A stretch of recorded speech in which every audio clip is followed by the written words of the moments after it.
یہ کہانی ہے ایک لڑکے کی جس کی قربانی نے پورے شہر کی تقدیر بدل دی۔ ننجران میں ایک ظالم بادشاہ تھا جنواس، جس کی حکومت ظلم پر قائم تھی۔ بادشاہ کے بوڑھے جادوگر کو ایک جانشین چاہیے تھا تو ایک ذہین لڑکا چنا گیا۔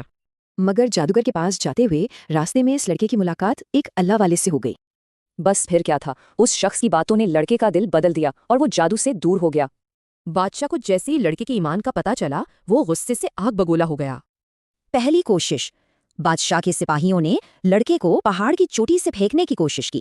موت سامنے دیکھ کر لڑکے نے دعا کی، اے اللہ مجھے ان سے بچا لے۔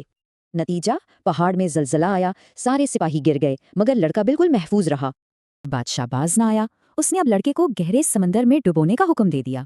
ایک بار پھر لڑکے نے بادشاہ سے نہیں بلکہ اپنے رب سے مدد مانگی، اور پھر معجزہ ہوا۔ کشتی الٹ گئی، سپاہی ڈوب گئے مگر لڑکا کنارے پر واپس آ گیا۔ لڑکے نے بادشاہ کو خود بتایا کہ اسے مارنے کا صرف ایک ہی راستہ ہے۔ اس نے کہا، سب لوگوں کو جمع کرو اور میرے ہی تیر سے میرے رب کا نام لے کر مجھے مارو۔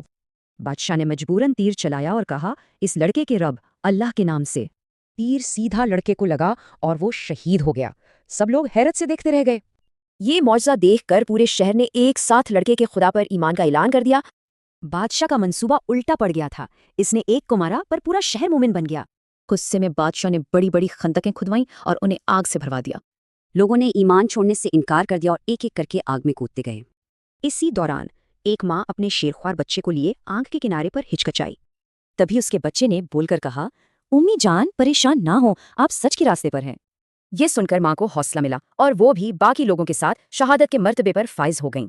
تو سوال یہ ہے کہ کیسے ایک شخص کی قربانی ہزاروں کے ایمان کو زندہ کر دیتی ہے۔